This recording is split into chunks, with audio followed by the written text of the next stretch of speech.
ఇంట్లో ఉదయం ఒక కేక్ కట్ చేయించాను. మా పాప అడిగింది, నాన్న ఈ ఇంట్లో మాది ఏంటి అలా బర్త్డే అని. ఎవరిది కాదు కదా అండి. అమ్మ ఒక సూర్యుడి పుట్టినరోజు, ప్రపంచాన్ని వెలిగించే ఒక చంద్రుడి పుట్టినరోజు, ప్రపంచానికి తన ఖ్యాతితో తెలుగు వారిని చిరస్థాయిగా రాబోయే తరాలకు అందించిన ఒక మహోన్నత వ్యక్తి పుట్టినరోజు, ఒక నిజాయితీపరుడు పుట్టినరోజు, ఒక నీతివంతుడు పుట్టినరోజు, ఒక ధర్మాత్ముడు పుట్టినరోజు, తెలుగు ప్రజల కోసమే తన జీవితాన్ని అంకితం చేసిన మహానుభావుడు పుట్టినరోజు. 75 సంవత్సరాల కిందట నా శ్రీ వెంకటేశ్వర స్వామి ఆశీస్సుతో అమ్మనమ్మ కడుపుని పుట్టిన ఓ ముద్ద బిడ్డ పుట్టినరోజు అమ్మ. ఆయన దేశానికి సేవ చేయడానికి వచ్చాడు. ప్రజల కోసం ప్రగతి కోసం ప్రజలందరి కోసం తన నాయకుడై ఇంతింతై ఒడిడింతై తన జాతిని, తెలుగు జాతిని, తెలుగు వారిని, తెలుగు కీర్తిని, తెలుగు ప్రజలని, తెలుగు యువకులని అందరికీ అన్నయ్య తండ్రై దేవుడై ముందుకు నడిపిస్తున్న మహోన్నత వ్యక్తి జన్మదినోత్సవం అమ్మ. ఇది మనందరికీ సంక్రాంతి, దీపావళి, దసరా అన్ని పండుగలు అంతకంటే పవిత్రమైన పండుగ అమ్మ చంద్రబాబు గారి పుట్టినరోజు అని చెప్పా. సంతోషంతో అనిపించింది. చంద్రబాబు నాయుడు గారు ఈరోజు అందరం ప్రతి పేపర్లో ప్రతి యాడ్లు అబ్బా చంద్రబాబు అయ్యా చంద్రబాబు తెగబోతున్నారు. కానీ ఇప్పుడున్న పదవులు అనిపిస్తున్న నాయకులారా, తెలుగుదేశం మేధావులారా, పగలుంటుంది రాత్రి ఉంటుంది, కష్టం ఉంటుంది సుఖం ఉంటుంది. కష్టం వచ్చినప్పుడు స్టాప్ బ్యాక్లో మాయమైపోయి సుఖం వచ్చినప్పుడు పక్క నుండి జెండా ఎలగరేసే నాయకులారా, ఇకనన్నా మారండి. చంద్రబాబు నాయుడు గారితో జీవితాంతం నడవండి. కష్టాలు రావచ్చు, సుఖాలు రావచ్చు, మంచి జరగవచ్చు, చెడు రావచ్చు. కష్టం వచ్చిందని భార్యని పిల్లలు వదిలేస్తామా? కష్టం వచ్చిందని అమ్మా నాన్న వదిలేస్తామా?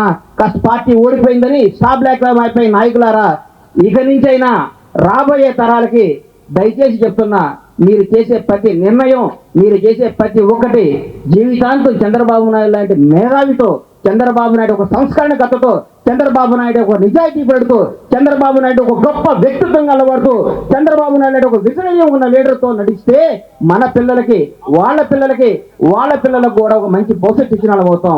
నిజాయితీగా బతుకుతాం, నీతిగా బతుకుతాం. కష్టాలు వచ్చినప్పుడు పాపం మా అమ్మ తేజస్విని అమ్మాయిని చూస్తే నా కూతురు అట్లా కావాలని కోరుకుంటాను ఎప్పుడు చూస్తే అట్లని చూస్తే. ఎందుకంటే చంద్రబాబు నాయుడు గారు అరెస్ట్ అయినప్పుడు 52 రోజుల పాటు నాకు ఫోన్ చేసేది, అన్నా ఏం చేద్దాం. బయటకు వస్తే రైల్వే స్టేషన్లో అరెస్ట్ చేస్తున్నారు, లోపలికి వస్తే రోడ్ల మీద తిరగట్లేదు. ఒకరోజు కేబీఆర్ పార్క్లో బయటకు వచ్చాను. అందరూ ఇంట్లో దాంకుంటున్నారు, నలుగురిలో దాంకుంటున్నారు. అందరూ లోపల బయటకు వస్తే తీసుకొచ్చి కొడతారేమన్న భయంతో బతుకుతున్న రోజుల్లో చంద్రబాబు నాయుడు గారు బయటకు వస్తాడు, రాష్ట్రాన్ని వెళ్తాడు, దేశాన్ని శాసిస్తాడని చెప్పే అదే జరుగుతుంది. నా నోరు అంత పవిత్రమైన నోరు. నేను అంత నిజాయితీగా ప్రేమిస్తే నేను ఫ్రెండ్షిప్ చేస్తా, నిజాయితీగా ఫ్రెండ్షిప్ చేస్తా. కానీ అవసరం కోసం, అవకాశం కోసం మనిషిని పొగడి ముందు మాట్లాడి వెనక మాట్లాడే నైజం నా బ్లడ్లో లేదని మీ అందరికీ చెప్తున్నా. నచ్చితే నచ్చినట్లు ఉండాలి, నచ్చకపోతే నచ్చిన విధంగా ఉండాలి. ఈరోజు నేను చెప్తున్నా, చంద్రబాబు నాయుడు గారు గొప్పతనం కూడా చెప్తున్నా. ఆయన జైలుకి వెళ్ళినప్పుడు ఒక అద్భుతాలు జరిగినాయి. ఒక తెలుగు ప్రజలకి నారా భువనేశ్వర్ రూపాయన ఒక గొప్ప నాయకురాలను అందించాడు. ఆవిడ మాట్లాడుతున్న మాటలు, ఆవిడ ఇస్తున్న స్పీచ్లు చూస్తుంటే మా భువనకి ఒక 10 ఏళ్ల ముందు వస్తే చాలా పెద్ద పొజిషన్లో ఉండేదా అనిపిస్తుంది. అంత ఆనందం వేస్తుంది. ఆవిడ కుప్పం ఆవిడ చేస్తున్న కార్యక్రమాలు కానీ, భారతదేశ గర్వించదగ్గ పొలిటికల్ లీడర్గా పోతున్నాడు నారా లోకేష్ బాబు.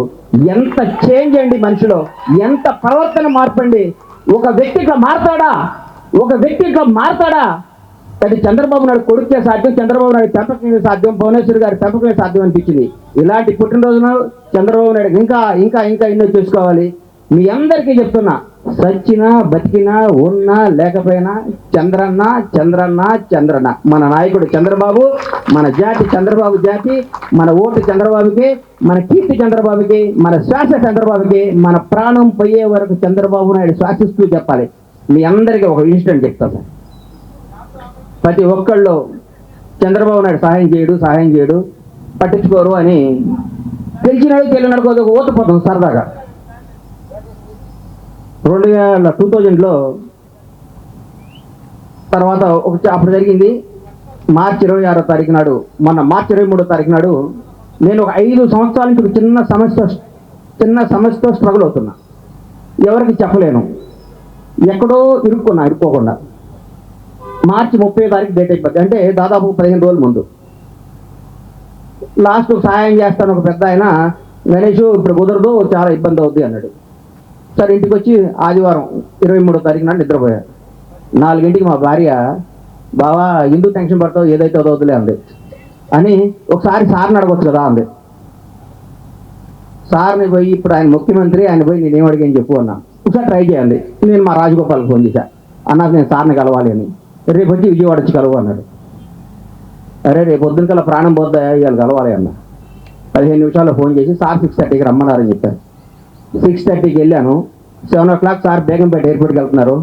ఏం గణేష్ అన్నారు, సార్ ఇది సమస్య, ఇది ఇట్లా ఉంది, ఇట్లా ఇరుక్కుంది అంటే అని కారుకి వెళ్ళిపోయారు. ఆ కారు ఎక్కిన 1 minute 2 minutes నా మైండ్ బ్లాక్ అయిపోయింది. అనవసరంగా సార్ని అడిగానా అని. ఆయన జూబ్లీ చెక్ పోస్ట్కి వెళ్ళంగానే కాల్ చేసి గణేష్ పలానా వ్యక్తికి చెప్పాను, ఆయన ఫాలో అవుతాడు అన్నాడు. రెండో రోజు 10ంటికల్లా నా సమస్య సాల్వ్ అయిపోయింది. 7 years నుంచి నేను సాల్వ్ చేసుకున్న సమస్య ఒక మాట, అది నమ్మకం, అది నిబద్ధత. ఆయన్ని కలవాలి, ఆయనకి మరి బాధని చెప్పాలి. అందులో నిజాయితీ ఉందంటే ఆయన అవుట్ ఆఫ్ ది వే చేస్తాడంట. ఎందుకంటే గొప్ప నిదర్శనం ఏం కావాలని మీ అందరికీ చెప్తున్నా. ఎప్పుడు నా ప్రాణం ఉన్నంత వరకు నేను, నా పిల్లలు, నా 4 పిల్లలు కూడా మేము చంద్రబాబు నాయుడు ఫోటో మా హృదయాల్లో ఉంటుంది, చంద్రబాబు నాయుడు పేరు మా గుండెల్లో ఉంటుంది అని మనస్ఫూర్తిగా తెలియజేసుకుంటూ, ఈ అవకాశం ఇచ్చిన మనా చౌదరి గారికి, ఈ పంచవటి సాయిలక్ష్మి కాలనీ వాసులందరికీ నా హృదయపూర్వక ధన్యవాదాలు తెలియజేసుకుంటూ సెలవు తీసుకుంటున్నాను. Thank you. వీడియో గానీ మీకు నచ్చినట్లయితే లైక్ చేయండి, సబ్స్క్రైబ్ చేయండి, చివర్లో గంట కొట్టడం మర్చిపోకండి.